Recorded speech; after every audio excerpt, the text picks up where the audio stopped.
here. All right. Yeah, something happened. Yes, it says we're streaming. Mm-hmm. Waiting for it to confirm.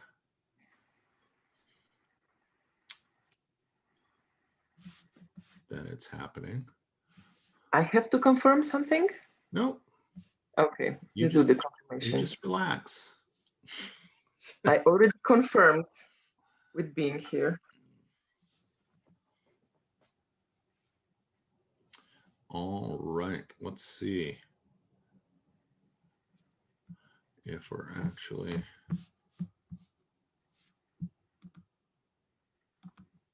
I think we are. Mm-hmm. So we should talk as though we're online. Mm-hmm. Okay. Let me reconfirm by coming there. Yeah, it is. Look at that. My gosh. Right. We're live. So hello, everyone. So I have a few things to say before I introduce our distinguished guest. And welcome to Up Close. And thank you for being here.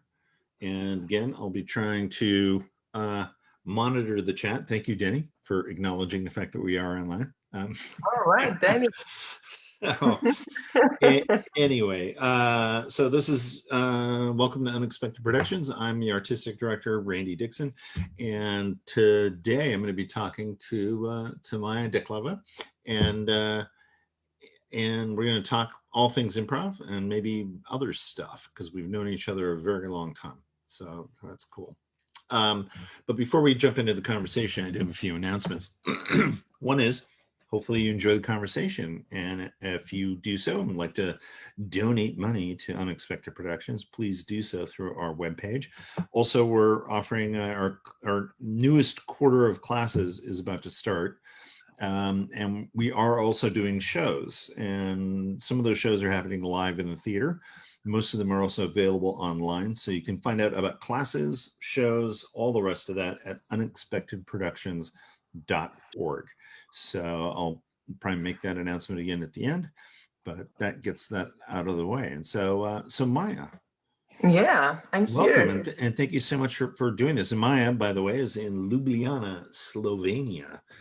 And where you're doing all kinds of interesting theater that I hope we can get into, talking about some of the productions that you're doing, because I think that the application that you have for improv to kind of a more theatrical sense of, you know, rather than like doing short form and comedy, it's more a little thought-provoking and provocative from a theatrical sense. So I'm hoping we can get into that. I'm hoping as well, but really hoping. So anyway, thank you for being here. And I guess the first thing I usually ask, so I'll ask it here too, is just sort of, how did you find improv, and how did improv come to you, or, you know, how did you discover it from Ljubljana? Mm-hmm. Okay, so I went to my first improv show when I was in the elementary school, and my father took me to this show. It was the first group that did it in Slovenia. And I liked it, but I was also incredibly terrified by it, especially when the performers wanted to get some suggestions from the audience. I was so afraid that they would ask me. It was the worst thing for me. And in general, I was a completely shy child. Like, for me, it was a big problem to go to a store and ask for something or buy something or talk to anyone. So I could never imagine that it would somehow be my job to perform. So this was my first contact, just watching it. And then when I was in high school, there was already the high school improv league running in Slovenia, and I joined this. And this was incredible, lots of fun for me, and the most important like teenage social circle for me. And yeah, I was doing that then. And then I went to study something else. Still didn't think that theater would be my profession. I went to study sociology of culture and pedagogics. And I all the time thought it's not going to be my job. And then more and more I was working in the field and joining like the improv league, not high school improv league anymore, and then some other theater projects, some connected to improvisation, some not. And then slowly going to some international happenings and festivals. And at one point I realized, I guess I mostly do this. I mostly live from that. I enjoy it a lot. I'm so curious about it. It's frustrating, but so beautiful. And I just accepted the fact that this is my profession, I guess. Right. So our stories are very similar because same thing happened to me. It's like I didn't plan on doing this. It just sort of one day, I love the way you put it. Like one day I woke up and kind of went, oh, I guess I'm doing this, you know, this is what I do. So let's talk a little bit about the scene in Ljubljana first, and then we'll get into more international and other kinds of stuff. So one is, you know, I mean, are there a lot of groups in Ljubljana? And again, you're the artistic director of the Kolektiv Narobov, and which, by the way, for those history buffs of UP, you guys did a tour and you played in our theater for a number of shows. When was that? That was a while ago. I think it was 2006. Wow. Okay, so yeah, something like that. Yeah, I have pictures somewhere of all that. But anyway, so how did the collective come together, and also just the improv scene in Ljubljana in general? I mean, is it, you know, are there a lot of groups, or is it just basically you guys and maybe, you know, another group, or so? Yeah, it's a lot, relatively, because Slovenia is such a small country. It's 2 million people, and Ljubljana is the capital, has 300,000 people. So it's all tiny and small. But I think looking at this number of population, there's a lot of improv going on, and a lot of different kinds of approaches too, which I really love about Slovenia, that we don't get stuck in one style or one approach, one way of seeing it, but it's many things happening. I mentioned before, we have a very strong high school movement. It's going on at many high schools. And then the Improv League, and then some groups that are closer to maybe stand-up comedy and writing TV scripts, and some groups that are closer to teaching, and some groups that are closer to corporate shows, and some things that are closer to artistic improvisation. And within that, again, another big pool of ideas and approaches. Not so many people can live from it, so I don't think, maybe there are a few that maybe basically only do improvisation, but mostly we combine it with other kinds of theater or TV actions. Yeah. Right. So we're not strictly improv all the time. Okay. It's huge and bad. Right. And Narobov, how did that all happen in terms of having this theater? Yeah, we started in 2004 with Kolektiv Narobov. And this was actually maybe the time when it became clear that some of us will really be doing it as a profession, long-term, with longer creation processes, with more research. We were all involved in some other improv groups at that time, in the Improv League and Improv Club that was working mostly on long form, and Improv Liga that was mostly working on in short forms. But there was a few of us that we had the urge to go deeper and to devote more time and energy and thought to it. And that's how we started. Cool. And in terms of, and whether it's the theater, or I guess more pointedly you, what were those early influences? Like, what kind of outside improv things, books, philosophies, you know, did you find that were useful, you know, when you were beginning, in terms of learning improv, I guess? Yeah. So more from this field of improvisational theater, I will talk about different fields that kind of fed me or are still Yeah. fed me. And one is this improv theater field. And as I said, Slovenia is small and it's necessary to work internationally and to learn and exchange internationally in order to grow and develop. And one big influence was definitely you, Randy, and the Seattle Improv Festival. And through you and with the others, the Orcas Island Project group. And then another big influence was the Berlin Festival. It was the Berlin Festival in 2003 that really opened widely my mind about what all it can be and how passionate I am about it, and that it's possible to do it for a living. So Berlin, Seattle, and also Graz, which is close to Slovenia, Graz in Austria, with Theater in Bahnhof and Trixie. Right. These were kind of the important improv influences for me, and Roland Trischer from Munich.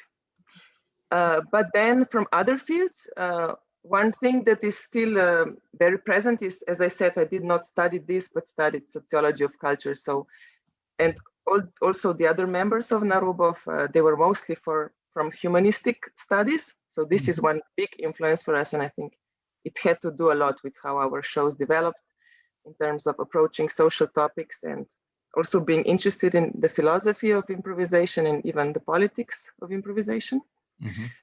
Another big field that influenced me a lot is dance, contemporary dance, and I still have two strong co-workers that I keep exchanging all the time within that field, and it's a big influence for me also, this movement and all around it. Right. And the last maybe big part is clowning. This is also something that I do, and it's also very much connected to my improvisational world. Right. And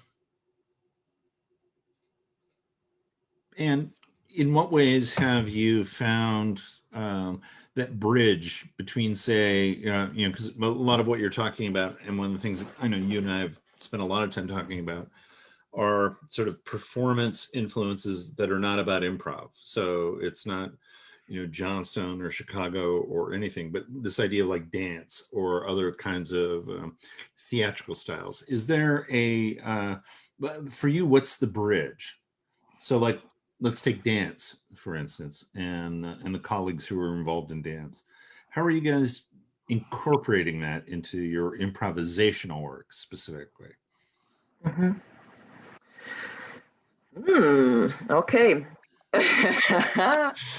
Yeah, good one. The key one. It's a key question. Very, very good one for me at the time. Well, first, I never really thought improv theater is different than theater. So I'm interested in performing arts.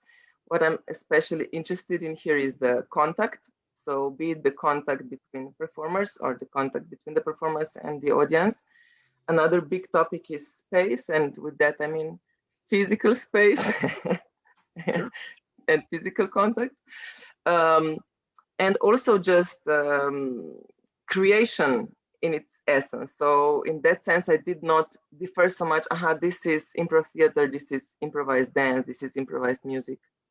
And then all these principles of working with what there is, admitting the obvious, playing with each other, playfulness to everything that happens, observing, nurturing the moment. It's in all these performing arts. It's very vivid. So whatever field that, or whatever colleague that was interested in this spontaneous creation, there's a language quite quickly that I find it and that I'm interested in. And within this dialogue, what happens is that also I get aware of my own limitations, prejudice, but also strengths, weaknesses, all that. So it sometimes it makes me feel, wow, I knew this already. I was just lacking either the words or the medium to express it. And sometimes I feel like, why was I so stuck to this rule? It has nothing to do with improvisation and with the premise of it, which is spontaneous creation. Right, right. Did I answer all your questions? No, that's good. I mean, you know, because I think you, and correct me if I'm wrong, you know, what I get from talking to you and understanding the philosophical side of where you're coming from, to me is very much sort of old school improv when we didn't have as many resources. So all of a sudden, all this other stuff from life had to come into improv. And now there's just so many resources related to improv that a lot of improvisers don't look past improv sources to pull stuff in, like dance or movement or, you know, even psychology and things like that. So to me, the fact that you guys have embraced this kind of like, well, improv's improv, but there's a lot more that can go into and feed improv, which I find really refreshing in the shows that I've seen you guys do. So yeah, and sometimes I just feel we are in the improv scene ignorant towards findings that have been there for many years and decades in other fields, you know, like not thinking about the space, the lights, the costumes, the scenography, the body itself, and all this. Sometimes I feel like, oh, why are we so narrow? And we are improvisers, you know, it's a nice contradiction to me. Right, right. Yeah, we should be very inclusive and very open to all of that stuff. Do you find, and I'm gonna sort of branch out a little bit, I mean, you as an artist work in a lot of different groups. So like when you're working with the Orcas Island group, which we're both part of, and we'll talk about that a little bit later on, you know, you're kind of coming as a you know, Maja from Slovenia, solo artist who's coming in to be part of this other ensemble that's made up of international artists. You also do smaller shows with people from different cities. And then you also have, obviously, the group in Slovenia and Ljubljana that you're doing. And do you find yourself changing the way that you improvise depending on where you are in those groups? Or do you just kind of go, I just play jazz and that's what I do? Yeah. For sure changing, yes. One thing that you mentioned when you say Maja from Slovenia, it's one thing that I like to play with now, but at one point I knew it also for Narobov in general, and also for me when I was solo somewhere. It has this exotic stamp, you know, and it's with every artist like this, but somehow sometimes it's a burden you have to carry. There's an artist from I don't know, East Europe, from Central Europe, from Middle Europe, South Europe, whatever it is, or Slovenia, and then it's interesting because of that, but it's also kind of a filter. So I think at first I really tried to ignore it, but I didn't really feel okay in that sense, because especially at international festivals, if I was the only one from Ljubljana, let's say, I felt like, oh, I have to fit in, I have to copy, you know, the style of someone else, or just because I speak in English, immediately certain American references came out of me, or I thought I have to do this US characters, whatever that is, you know, and even this is so stereotypic, but I didn't feel okay in that. And then me and with Narobov, we went even other direction. Okay, let's play it totally this crazy Slovenians, exotic. We overdo it, but through all that, I think we find a good balance, and I really enjoy to play with it now. And how different I am in different constellations. Yeah, for sure. I think every constellation, the most interesting for me is what is among us. So what is between the two of us that are talking right now. Of course, something else comes out as if you were talking to someone else, or if me would be talking to someone else. And I think it's really beautiful to make space for this. What is exactly among the two of us, you know? And in every constellation, I try to find this. And usually I feel much more relaxed and open and vulnerable if I play with people that I know and trust and have had times together. Right. Yeah. And then flip that around and talk about the audiences, because you obviously performed, you did a tour of North America. You've done a lot of international festivals, and then you have your home audience in Ljubljana. Do you notice a difference between the different types of audiences? Yes, for sure. It's hard to generalize it, of course, but yes, I find it much different. One, I don't know why, but now I have this memory in my head when we were touring in Germany at one point, and we had all the Slovenians had to do a scene, and the German audience asked for Heimat film. So like, what is it? What is that in English? Like a country? No, like a political movie about the war or something like that. You know? Okay. How do you call this? Like a Mother propaganda movie? country film or something like that. Okay.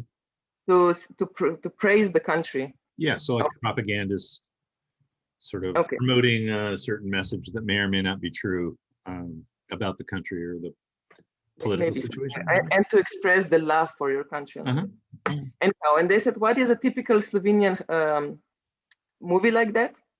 And of course, we all thought, because it was typical Slovenian before the Yugoslavian films, it was partisans fighting the German army. and then, and it was German audiences, of course. So we went for this because we all had the same association, but it was also a bit of a shock for them to understand that someone else's country movie is about, you know, the war with Germany. But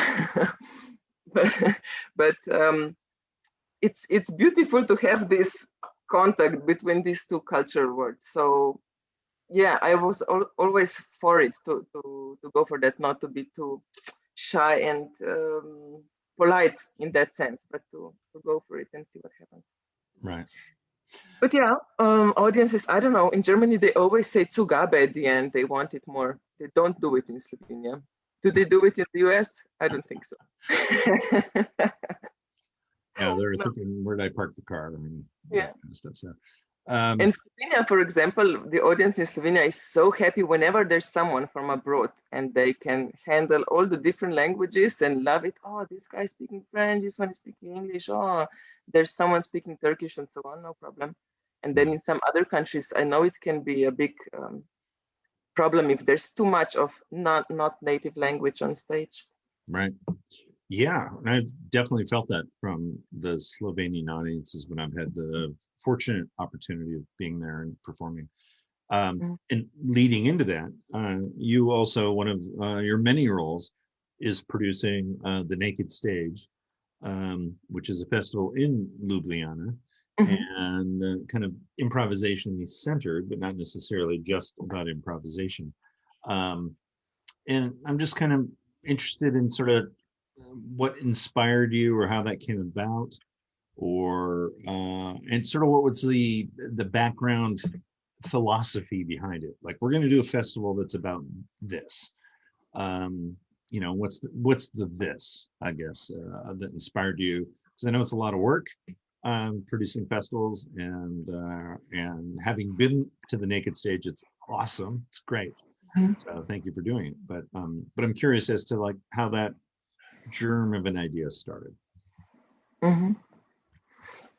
First, it started because of the smallness of the space and the country. So the idea, I so love this art form, has to come more and more and more of that has to come to Slovenia. So first it came with this idea of just inviting people that we were fascinated by, the artists that we were inspired by, to come to Slovenia and work and show their work and work with the locals, so on. And then later also much more also to focus on the local scene and to support different groups to meet, to connect. But the general idea behind it is really to focus on artistic improvisation, which is maybe not the easiest to define, but for sure the one that includes experiment too, and that is not too quickly applied to something, you know, either applied to pedagogics, either applied to working for corporate shows, either applied to entertainment, but to really go into experiment and art with it. And then we try to invite a varied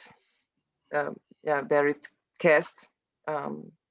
It's usually a combination of showcases from other theaters and individual artists meeting and working together. So also the idea is that we have a week that we really dig into it and work together, exchange, talk. So we have also these different formats: shows, workshops, discussions, exchanges. Cool, good. And actually, kind of as a segue into talking a little bit about Orcas Island Project, or your feelings about Orcas Island Project. But One Naked Stage, essentially was Orcas Island Project. And it was one of my favorite festivals, especially with Orcas Island, because we did a different show pretty much every night. And it was like, wow, this is amazing that this group of international performers, to me, being able to go, wow, this group of international performers being able to do a different show every night, and very different shows every night, ranging from very comic driven shows to these artistic theatrical things that you talked about. I mean, it was such a great opportunity that you provided everybody, I felt. And you are a member of Orcas Island Project. And so how do you find yourself, and I guess this is from a personal standpoint, how do you find yourself improvising within that group of people versus, obviously when you're at home, you're comfortable, but let's say when you're performing in an international ensemble in, say, Berlin or whatever, is there a change for you personally? I don't mean just how an audience might perceive it, but for you. I love it both. I need it both.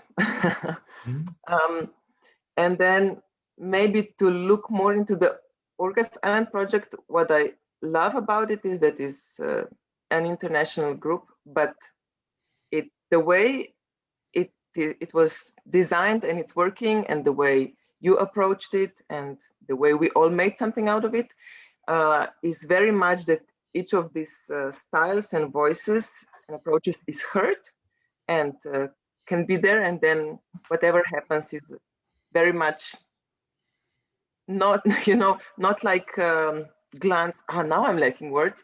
Not like one polished style, but a world where all these voices can be alive, and I really appreciate it. I think we found many formats and ways of working that allow this and are building on that.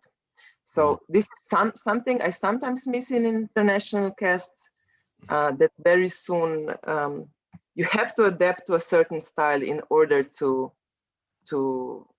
be there and to build together with them. And of course, for example, one clear example is word versus movement. I think as soon as the word and the story, especially a linear story, is taking over, you can much harder come in with other kinds of offers and mediums, right. Or another language or another style. So I think what we were really working on in Orcas Island Project, and that I cherish so much, is exactly this, the coexistence of different voices. Right. Yeah. And I mean, one of my favorite things about it is also, and we've had a number of people from Orcas Island project in these conversations, but, and so I think I've said this before, I should have said it before. I mean, one of my favorite things is that notion of just being on stage and going, I have no idea what's going on, but I can look across the stage and you're on stage or whatever, and go, oh, well, Maya's here, so it's going to be okay.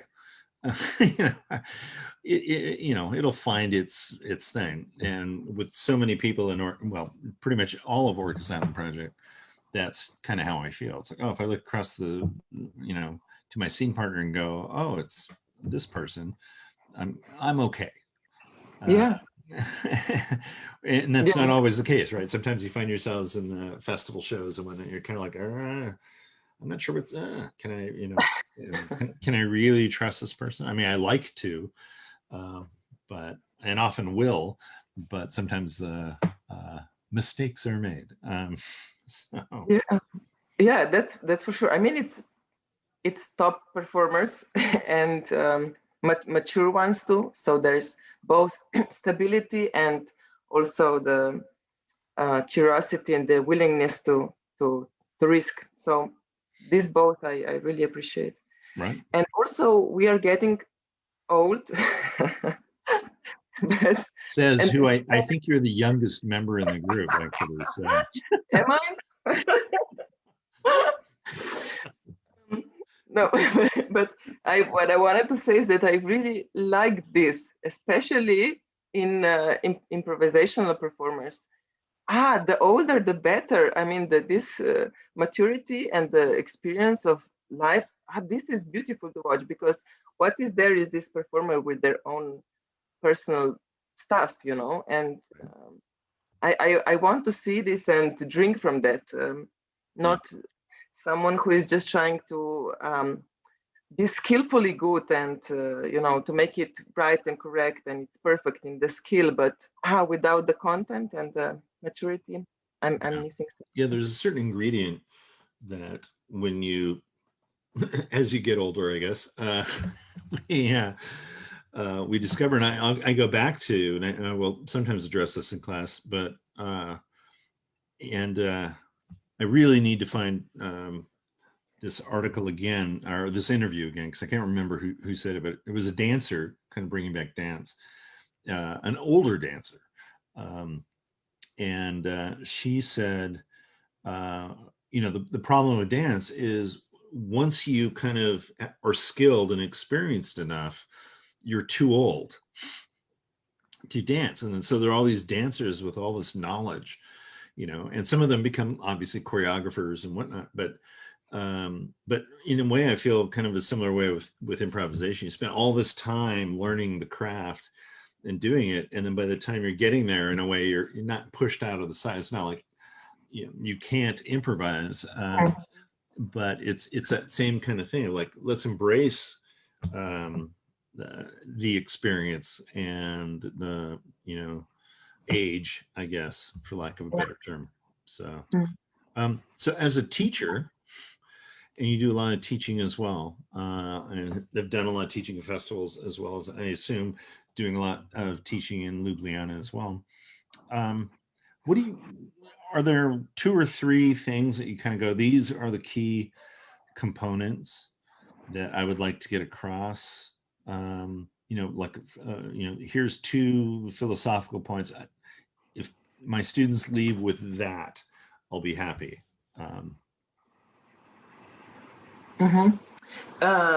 Yeah, I don't teach that much. Just to make an introduction to what I will say later. So the way I approach teaching is a lot of times more like I will share what I'm interested in at the moment, what I'm exploring at the moment. So it's not so much of a box of knowledge that I can provide or share. That's how I approach, because I also don't have that many workshops, but I like to see them more in that laboratory sense. Right. Wow, what is the most important thing? 2 or 3, huh? Okay. Yeah. No pressure or anything. I'm just. Yeah. contact, definitely, but in a wider sense of being in contact with the moment, with yourself, with your own feelings, yeah, with how you feel, with what you're doing at the moment, with your partner, with the audience. So to go for it, as scary as it can be, I would always say, yeah, decide for the contact, and from there you can find your way further, and it's the source of the content for me. Right. So that's one thing. The other thing would be probably admitting the obvious. So yeah, like now, if I don't know if I will tell you the number 3 or not, do I have it or not? But I share it with you right now. I'm a bit in a stress with this wise thought. But I think it's the moment you grab it and admit it, you can find your way out again. Right. And yeah, working with what there is. That's cool. I mean, you know, we talk about, like, Johnson has the thing about be obvious, but I'm gonna steal from you, and we have witnesses, I guess. But I love that. I loved when you said admitting the obvious, which to me is like, I just like the way that sounds, because in a way you are. It's like, well, here's something obvious, you know, I'm just calling it out, versus trying to, again, do bells and whistles and tricks and, you know, try to be creative around this. So in terms of approaching shows, creating shows, and not so much formats. I mean, it can be formats, but I'm just thinking, because, you know, I think you're, and one of my favorite things about you is you're a huge fan of the kind of like, let's just go and do it and see what happens. Let's just kind of see what happens. You know, have a couple of rules, and then we're on our way. So in terms of approach, you know, are you coming from a place of like, I would like to do this, or are you coming from a place of trying to think about what an audience is going to experience? Definitely from what I'm interested in. Yeah. Yeah, this is definitely the first point.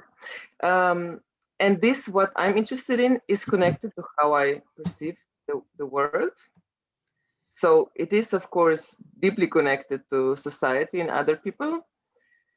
But I try to go from this honest place of what interests me, because I think if I go from what is interesting for the audience, it's a bit unfair to project on other people how they think and how they feel and what they like to see and what they want. So that's one thing, that I would then just reproduce the same image, the same relations that there are already. Yeah, and another thing is, probably it has to do with, I don't feel okay if I say I want to think of something that I can sell well. I think it destroys the art and the content. You know, yeah. And thinking of me, and maybe I also wanted to mention it even before when we were talking about Orcas Island Project, because we've worked on that a lot, and I'm also deeply interested in that in the last years. The relation between the personal and the performative. I work a lot with this, transforming, reprocessing personal stuff to performative material. And with this, I think it's somehow an honest relation to the audience too, not being petrifying, like, this is how the world is, or this is what I'm going to teach you, or I'm going to do this because it will make you laugh. But it's more like, this is how I feel, how I see, how I perceive, how my life is. And from this moment on, I think we can connect and come closer to something universal instead of going for something that would work. Right. So in a way, that idea of, you know, hey, I'm just going to share with you my life, and this is true for me, which I'm assuming is going to be maybe true for most of you, versus trying to figure out, like, oh, what's true for these people out here that I can talk about, because even though I don't relate, so that idea of just starting with yourself, and I Yeah, think exactly. that's a core Orcas Island philosophy. I mean, it's just my philosophy in general about improv. Just start with yourself, and Yeah. so Yeah, I think it goes for any relation, like not even only on stage, to build it on the honest ground, not to say, I'm gonna say to this person that I'm on a date with what I think he thinks I would say or he would want me to, blah, blah, blah, blah, blah. And then it's built on a fake ground, the whole thing from the start, right, So I think it goes, yeah, it works on stage and in life too. right.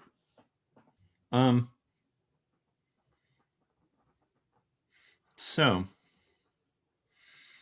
in terms of being on stage and performing for an audience, I have this discussion a lot with students and other improvisers where, and the way I've put it lately is this notion of the performers should be advocates for the audience. Our job is to take whatever the audience is going to experience, put it through our lives, and then give it back to them, not try to cram something down their throats or give them something that they want. Would you agree with that in terms of, I mean, because the impulse that you're saying of stuff coming from stuff that you're interested in,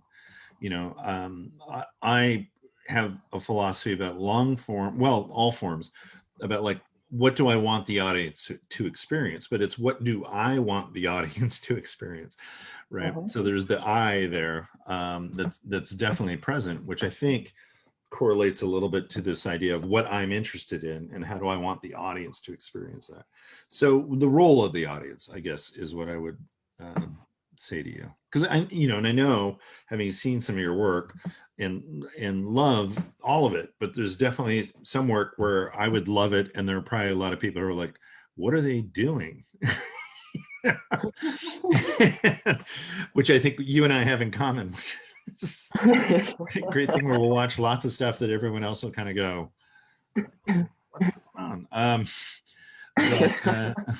But so for you, what's the role of the audience, I guess, is the shortest version. It's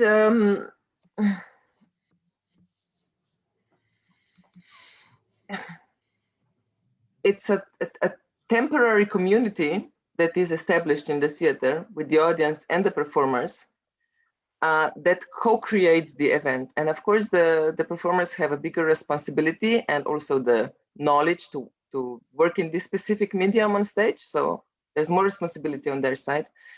But I think the audience is creating the event too. And I sometimes like to see that as each time a small research in how we can be together, how we can live together, what is the content among us, what is at the moment the topic that is arising strongly in society, and how do we deal with that.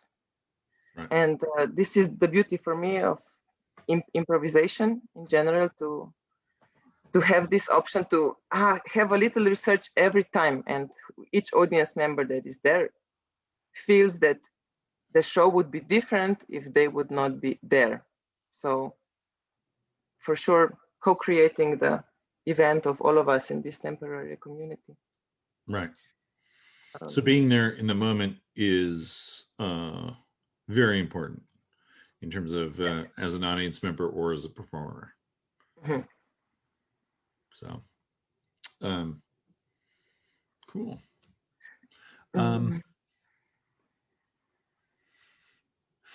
We have a lot of our students, former students, who watch these interviews, and so I'm just curious, in terms of your own point of view, or from your own experience, like what resources did you find the most valuable in improvisation? Not necessarily learning improv, but just things you keep kind of going back to, if that makes sense.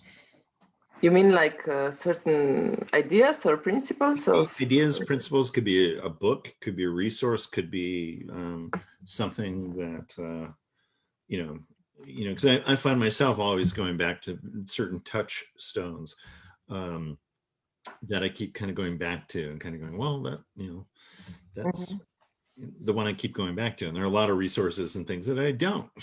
So, so for you, what are a couple of those?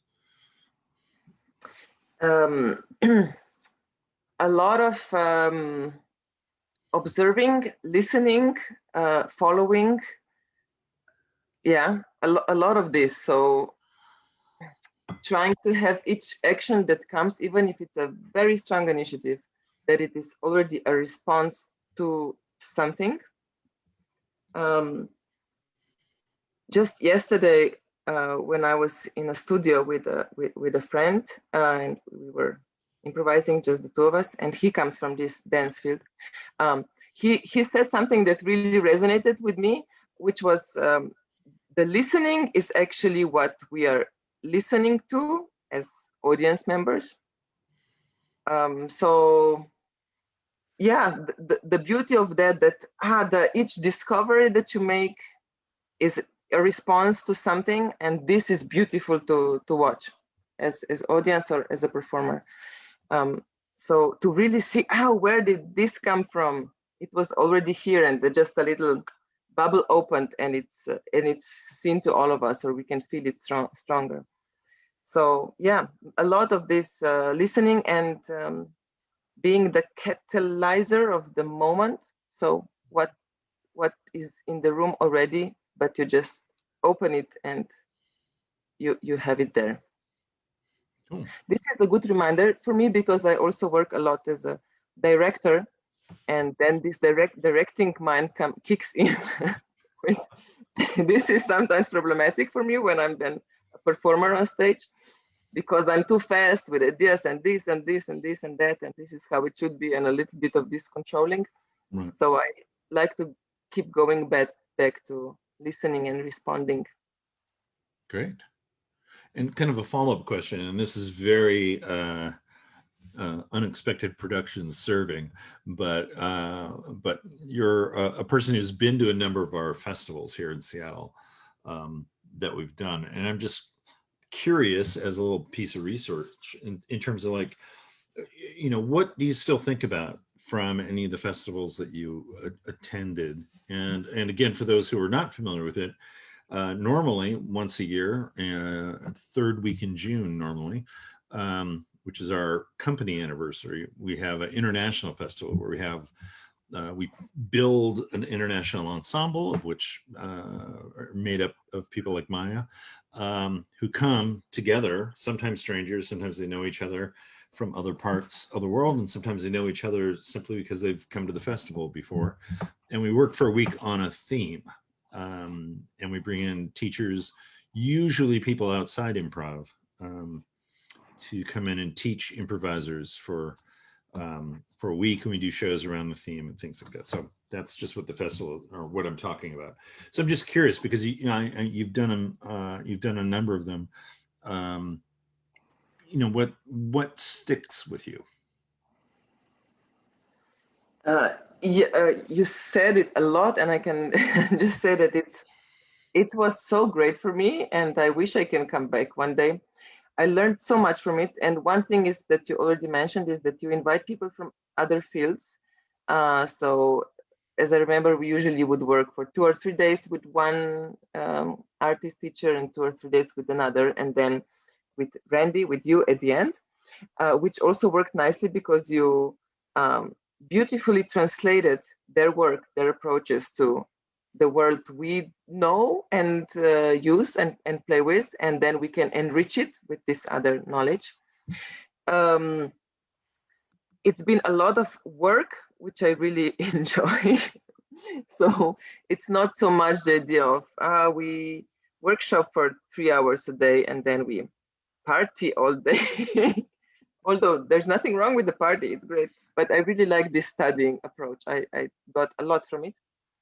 And also I felt like very free and relaxed in terms of that what we provide at the end is not necessary this or that. It's very much open door to what we at the end offer and try out with the audience. and not big pressure of it should be this and this and that in order that we have this show going, but really like, yeah, encouraging us to experiment, and I really enjoy that. Good. Yeah, And well, people from all over, and this is also so great, all over the world, and a lot of talk also with what this brings, different cultures, different languages, different backgrounds, not ignoring it, not ignoring this fact, but enriching each other with that. yeah, I mean, various languages, cultures, and things that come together for our festival, similar to what also we do in Orcas Island Project, is this idea of like, that's an offer and an advantage. Let's not ignore it. So it's not like, oh, everyone's from around the world, but let's just do the same old improv stuff that we've done. Yeah. It's more like, what can we really embrace from each other and learn from each other? So, yeah, and definitely, I hope you'll come back, festival or not, but that you'll definitely come back, and hopefully we can have a festival one of these days soon, because that, I mean, that's something. Again, you're someone that attends a lot of festivals, and I attend a lot of festivals and teach, and you teach and perform. And over the last year or so, it's been interesting. I mean, I don't mind, and maybe, how do you feel about this? I don't mind or miss the travel part of it, because that can sometimes be a lot of work.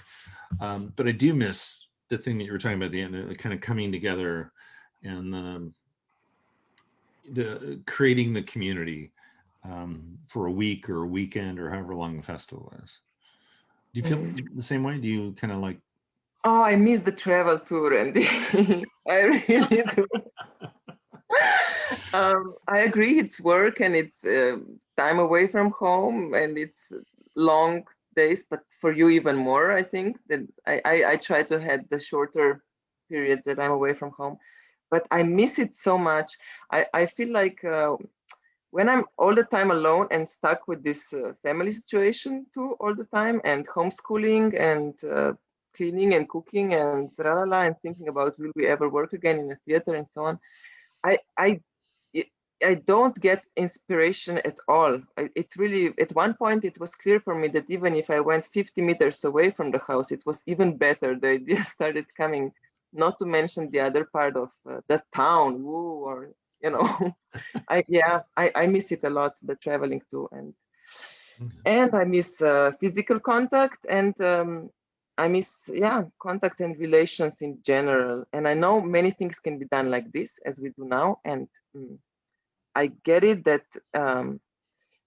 we can easier meet like from different parts of the world this way, but still I feel it's a medium that that is more, taking away the relationship, or not really going for it.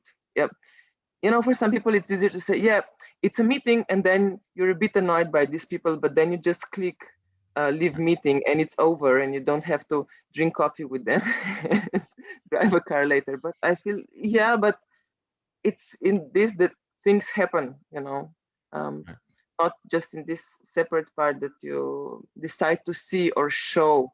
I just showed this wall of mine. It's like a white wall, but actually the room is really not cleaned and it looks like a good studio, and all the time I'm a bit worried that the kids will wake up and and all this. But I want to share this with you. I don't want to hide it and fix it, because it's not grounded in honesty and truth, and I don't think we can come far with this. That's why I keep saying all these things. Right. A couple more topics, and we're reaching the end here, but a couple more things.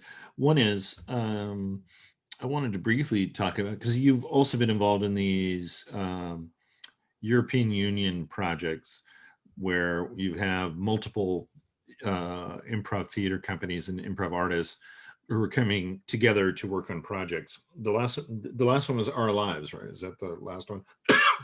Yeah. Excuse me. And I'm just curious, because when I've talked to other people who've worked in those projects, they go back and forth in terms of like the work's great. Some of the political background stuff is not so great. And I'm just wondering what your experience was. And and correct me if I'm wrong, the Our Lives project was different theater groups coming together in, how many teams were there? 3, 4? It was 4 teams, but it was improvisers from all the 28 countries of EU at that time. Now it's only 27 countries, but right. that was 28. So there was one performer from each, and we built 4 teams with those 28. Yeah. Right. And then and you were assigned to different groupings, and those groups each came up with kind of their own show based around this theme of your life or expressing your lives, or what it's like to be alive in Europe, I guess, right now, or at least when you were doing the project. So what was your experience with that? I mean, in terms of just as a artist, as a person yourself, not so much the overall reception, but just as Maja, how did you feel in that? Yeah, really good. One thing that I really miss in improv is longer processes. It's many times like, oh, we have 2 days to think of something, and then there's the big premiere, and stamp, we do the shows. And then you have a weekend, you think it's already a lot, And even when we meet at festivals, it's very much this. And it's also beautiful that we can do this. It's amazing to me, people from all over the world. We have so much common vocabulary that we can jump on stage and do it. It's beautiful. But if we want to find out something else too, then we have to have longer time. And this is one reason that I really love this project. And of course, it has to do with the finances. It's such a poor scene, this improv world, so poor, that we cannot afford this generally. And I think every thing like this, like a pandemic, can totally kill it, because it has no resources. And the resources that there are usually very much shaping the content. So you have to offer something that is interesting for a lot of people, or do a lot of workshops and teach more than perform and spend time in a studio and so on. So I think that's one point. I think it's very important to bust in a lot of money to improv so that it doesn't die of, trying to survive. And if you only want to survive, then you lack so many things in artistic sense.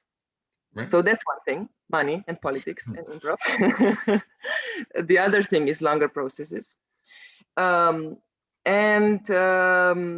The next thing is, the topic was our lives, so ways of living in Europe and in different parts of Europe, and also the performer as material, so to have each one from each country, but not to go from a wider aspect to talk about these countries, but from specific lives of these people that were in the project.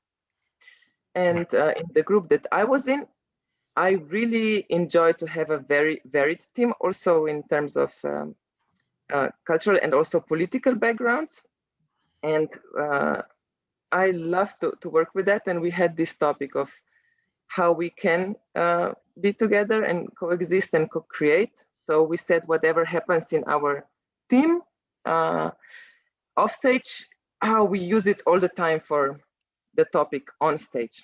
So it's searching for how we can deal with that, even when we don't agree, or when we even get on each other's nerves a lot, or when we fall in love or whatever, to see how people from different backgrounds can be together and create. So I don't say it was all the time easy, but I love the fact that we decided to go into it. Great, good. Yeah, and I saw, I didn't see all of them, but I did see a few of them, and they were really, really cool. So that's great. So you and I were talking beforehand about changes in improv and like what's happening because of COVID in theaters, not surviving COVID, but also like in North America, the changes happening. For instance, even in the Chicago scene, the second city being sold and IO closing its doors. And so where is stuff going to land here? I don't know necessarily, but what do you think is going to be a change in the European scene, if you can comment on that? Because I'm assuming you're more in touch with what's going on in the neighboring countries than definitely than I am. So, you know, all the doors fly open, you know, COVID's gone or tamed or whatever. Oh, yes. What do you think the change is going to be when all of a sudden all these European or maybe even Slovenian improv groups can all be in the room with an audience together again? Mm-hmm. I think one thing that is happening in Europe is that the number of people involved in it and on an amateur level, I think is rising a lot. I think, yeah, there's more and more craving for these specific experiences and skills and experiences that you get while learning theater improvisation. So communication stuff, social stuff, teamwork, public performing and all this. I think this is really rising, especially also with this isolation and quarantines and all this. And on the other hand, I think the professional part of it is not supported enough. And I know quite some people that will more or less finish, and I feel like, but amazing artists and performers, but they can no longer sustain it.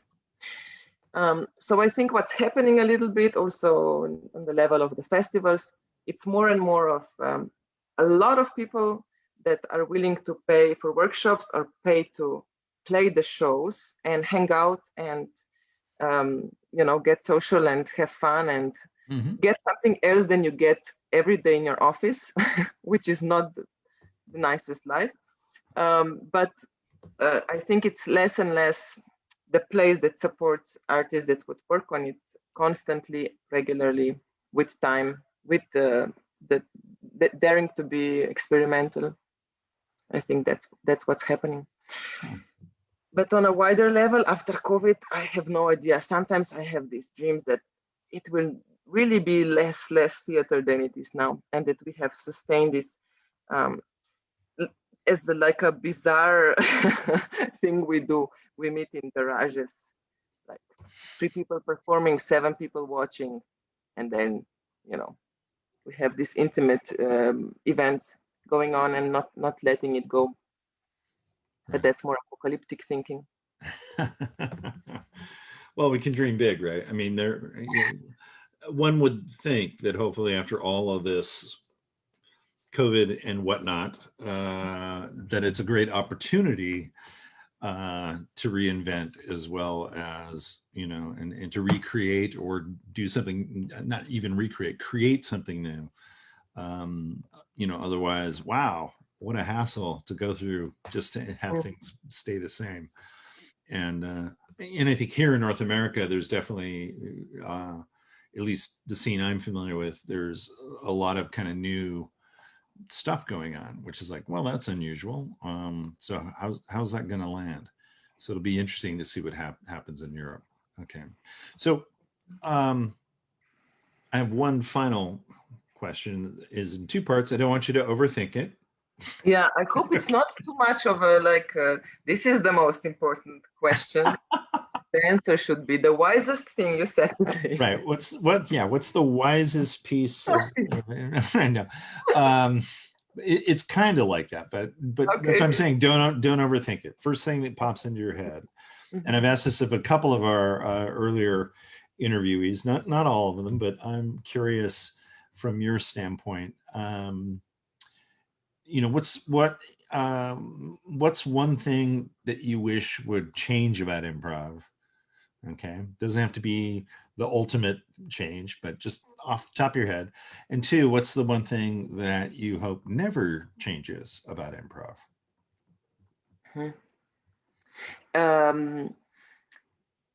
The daring to go to the unknown, and the same for the other question. Yeah. Right.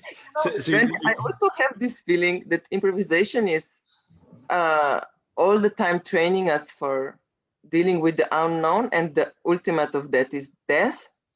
So I think it's really good to train it all the time and dare it and go into relation with that. Wow. That's cool. I like that answer. And cool. Anyway, Maja, thank you so much for doing this and staying up. I know you have kids and whatnot. You're probably tired. But thank you so much for... Now I get a beer or a wine. That's where we should have started. I should have... anyway, but thank you, Maja, and again, thank everyone who's watching this, and for being here. Again, we'll be back next week with another interview, and hopefully we can welcome Maja to Seattle at some point soon. And I hope to see you somewhere in the world. In person would be great. And again, in the meantime, Unexpected Productions, we have our classes, we have our shows. Unexpectedproductions.org. You can find out about all the information regarding those. And also, again, if you enjoyed this conversation and want to donate, you can do so through unexpectedproductions.org. And once again, Maja, thank you so much, and thank all of you for watching. We do have a show tonight online on Twitch at 7, which is Fact or Fiction, and which combines storytelling, personal storytelling with improv. And tonight the story themes will be heroes and villains. So if you want to check that out, 7 o'clock Pacific Standard Time. Yeah, tomorrow's daylight time. Getting ahead of myself. So check that out if you like. And again, we have all kinds of shows going on during the week. So cool. Thank you all very much. And we'll see you next week. All right. Bye. Bye.